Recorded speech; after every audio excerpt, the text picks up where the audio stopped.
एक बहुत interesting read मुझे मिली। चाइना भारत से बहुत खौफजदा हो चुका है, तो इस खबर ने इस बात पर स्टैंप लगा दी है कि हाँ, ये बात ठीक है।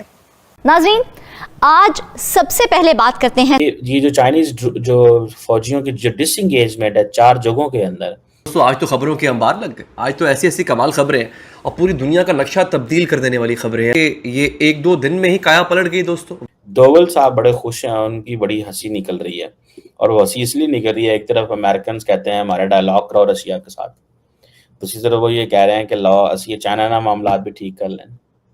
ठीक है, ये एक बहुत बड़ी डेवलपमेंट है इस खत्ते की, जिसके लिए पिछले कुछ दिनों से जोड़ तोड़ भी जारी थी। ये चूंकि ज़रूरत ईजाद की माँ है तो ये ज़रूरत है। तो नतीजा यही हुआ कि चाइना को इंडिया के अंदर इन्वेस्टमेंट भी करनी है, रिलेशंस भी सुधारने हैं। राहुल गांधी बेवफा निकला, मोदी मान नहीं रहा, बॉर्डर के ऊपर से आर्मी पीछे हटानी नहीं है, लेकिन फिर भी कुछ तो पॉजिटिव सिग्नल देना होगा। और इस वक्त जो चाइना है, और चाइना अमेरिका का जो ख्वाब है कि चाइना से की उस पे डिपेंडेंसी को खत्म किया जाए। अब यहां पर एक खेल और था जो हम सब मिस करते हैं, वो था सनम बेवफा वाला। नमस्कार दोस्तों, चैनल पर आपका हार्दिक अभिनंदन है। दोस्तों, कुछ दिन पहले भी चाइना ने 4 पोस्ट से अपनी आर्मी को पीछे हटाया। तो ये जब न्यूज़ ब्रेक हुई तो लोगों को समझ नहीं आया कि चाइना ने कैसे मान लिया। ये वही चाइना है जो इतने दिन से स्टैंड ऑफ किए हुए खड़ा हुआ है, पीछे जाने को तैयार नहीं था। अचानक से ऐसा क्या हुआ कि चाइना पीछे चला गया। पाकिस्तानी भी हैरान, पूरी दुनिया हैरान।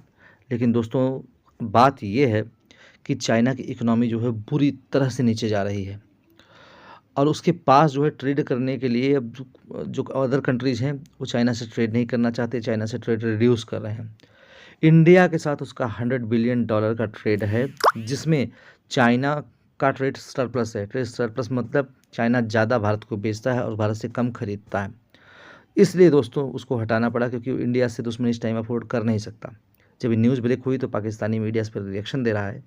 आइए देखते हैं कि पाकिस्तानी मीडिया का इस न्यूज़ पर क्या कहना है। कि चाइना के साथ आपके टर्म्स बेहतर होने जा रहे हैं, या ये सिर्फ एक शॉर्ट टाइम पीरियड है जिसमें हमें ये देखने को मिल रहा है? देखिए, जियोपॉलिटिक्स है।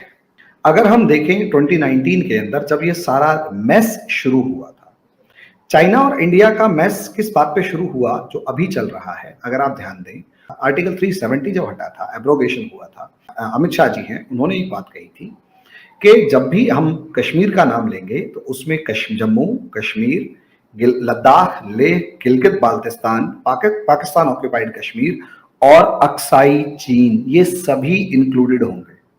तो चाइना को एकदम से कान खड़े हो गए कि व्हाट द हेल, कि भाई अक्साई चीन भी ये तो अपना मान रहे हैं, और हम वहां पर बॉर्डर इंफ्रास्ट्रक्चर डेवलप कर रहे थे। कांग्रेस तो बॉर्डर इंफ्रास्ट्रक्चर के ऊपर ध्यान कभी नहीं देती थी, और जैसे ही बॉर्डर इंफ्रास्ट्रक्चर डेवलप करना शुरू किया या हुआ तो उसका रिएक्शन ये था कि चाइना से बर्दाश्त नहीं हुआ कि इंडिया का स्ट्रॉन्ग बॉर्डर इंफ्रास्ट्रक्चर है, तो गलवान क्लैश हो गया। फिर वो क्लैश एक जगह नहीं, कई जगह पर शुरू हुआ। लेकिन इंडिया और चाइना दोनों जानते हैं कि एक बार अगर भिड़ा तो उसके बाद चाइना की दुर्गति ज्यादा होगी, लेकिन पीछे भी नहीं हट सकते थे। तो इस मामले को 4 साल तक बॉर्डर पे सैनिक बिठाकर ठंडा किया गया, बॉर्डर डेलीगेशंस आपस में मिलते रहे। अब यहां पर एक खेल और था जो हम सब मिस करते हैं, वो था सनम बेवफा वाला।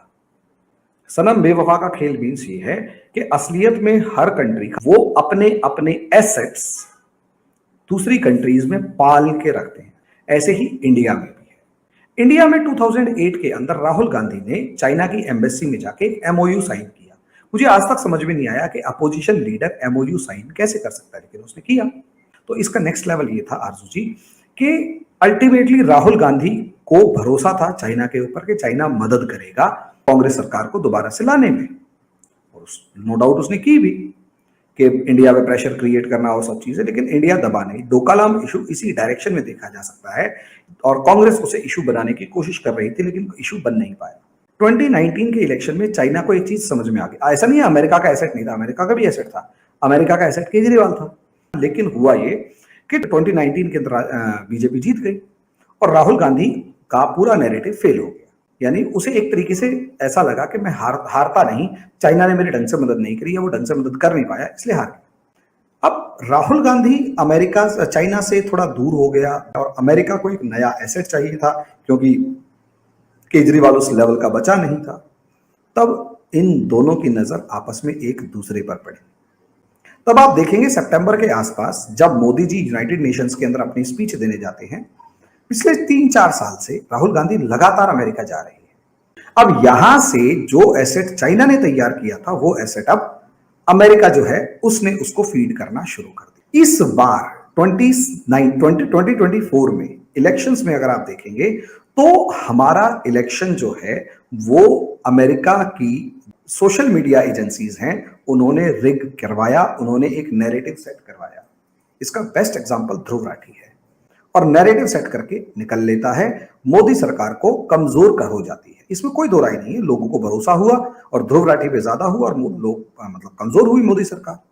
और यहां तक कि आरजू जी आपने देखा होगा, जो भी इंसान, यहां तक कि आपका चैनल भी, जो भी इंसान मोदी के फेवर में बात कर रहा था उसके चैनल की गर्दन दबा दी गई। और ऐसा लगा जैसे वो जो चैनल है उसका ना तो रीच बढ़ रही ना सब्सक्राइबर बढ़ रहा, हमारे नोटिफिकेशन तक नहीं भेज रहे थे लोगों को। नोटिफिकेशन का तो मुझे भी कहा लोगों ने, नोटिफिकेशन नहीं जा रहा। सोचकर देखिए, एक चैनल एनएमएफ न्यूज वाला 18 मिलियन सब्सक्राइबर्स का था, उसके चैनल के ऊपर 2000-3000 व्यूज आ रहे थे।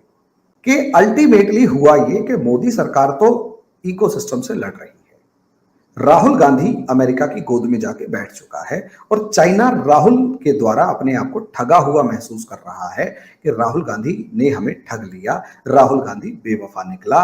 वहां राहुल गांधी ने एक बयान दिया था, राहुल गांधी ने चाइना के ऊपर बयान दिया था कि मोदी सरकार चाइना से रिलेशंस को हैंडल नहीं कर पा रही, चाइना हमारे कंट्री के अंदर आकर एंटर कर गया है और दिल्ली जितनी एरिया पर कब्जा कर लिया है।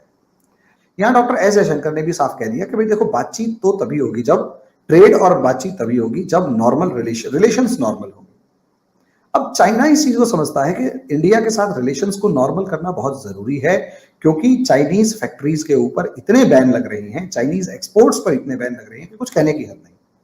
तो चाइनीज कंपनीज जो हैं वो चाइना से बाहर का रास्ता ढूंढ रही हैं, तो India is the best destination for them. तो नतीजा यही हुआ कि चाइना को इंडिया के अंदर इन्वेस्टमेंट भी करनी है, रिलेशंस भी सुधारने हैं। राहुल गांधी बेवफा निकला, मोदी मान नहीं रहा, बॉर्डर के ऊपर से आर्मी पीछे हटानी नहीं है, लेकिन फिर भी कुछ तो पॉजिटिव सिग्नल देना होगा। और डॉक्टर एस जयशंकर थे, वो चाइना से मिले नहीं, खड़ी खोटी सुना के और आ गए 4 बातें। तो चाइना को समझ में आ गया कि मानने वाले नहीं है और उन्हें इंडिया की जरूरत भी है, और ऊपर से राहुल गांधी बेवफा निकला।